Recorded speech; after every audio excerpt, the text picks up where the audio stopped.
Hi hello வணக்கம். இது உங்கள் தமிழ் சிறை. 2020 ஐபிஎல் தொடரின் இறுதிப் போட்டியில் மும்பை அணி வெற்றி பெற்றது.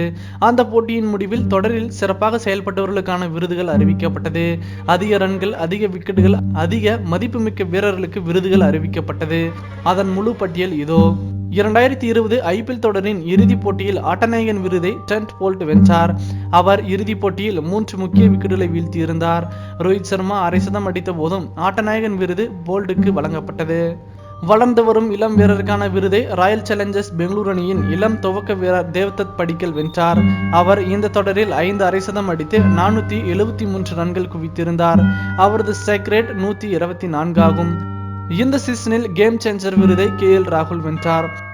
சூப்பர் ஸ்ட்ரைக்கர் விருதை பொல்லார்ட் வென்றார். அவர் இந்த சீசனில் அதிக ஸ்ட்ரைக் ரேட்டில் ஆடினார். அவரது ஸ்ட்ரைக் ரேட் 191.42 ஆகும்.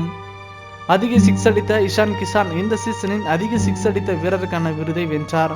அவர் 30 சிக்ஸ் அடித்திருந்தார். பவர் பிளேயர் விருதை பவர் பிளே ஓவர்களில் அதிக விக்கெட் வீழ்த்திய ட்ரெண்ட் போல்ட் வென்றார். அதிக ரன் எடுத்த வீரராக KL ராகுல் ஆரஞ்சு தொப்பியை வென்றார். அவர் 670 ரன்கள் குவித்திருந்தார். அதிக விக்கெட் வீழ்த்திய டெல்லி அணியின் ரபாடா பர்பிள் தொப்பியை வென்றார். அவர் 30 விக்கெட்டை வீழ்த்தியிருந்தார். அதிக மதிப்புமிக்க வீரர் விருதை ஜோப்ரா ஆர்ச்சர் வென்றார். புள்ளி பட்டியலில் கடைசி இடம் பிடித்த ராஜஸ்தான் ராயல்ஸ் அணியின் வீரரான அவர் 20 விக்கெட்டுகள், 175 டாட் பால்கள், 5 கேட்ச் மற்றும் 10 சிக்ஸுடன் இந்த விருதை வென்றார். இந்த சீசனுக்கு முன் ஐபிஎல் தொடரில் அணிகளுக்கு அளிக்கப்படும் பரிசை பாதியாக குறைத்திருந்தது BCCI. அந்த முடிவை தற்போது திரும்ப பெற்றுக்கொண்டது. கோப்பையை வென்ற மும்பை அணிக்கு 20 கோடியும், இறுதிப் போட்டியில் தோல்வியடைந்த டெல்லி அணிக்கு 12.5 கோடியும் பரிசு வழங்கப்பட்டது. மேலும் இது போன்ற சுவாரஸ்யமான செய்திகளை உடனுக்குடன் தெரிந்து கொள்ள தமிழ் சிறை சேனலை சப்ஸ்கிரைப் பண்ணுங்க. மறக்காம பெல் ஐக்கானை கிளிக் பண்ணுங்க.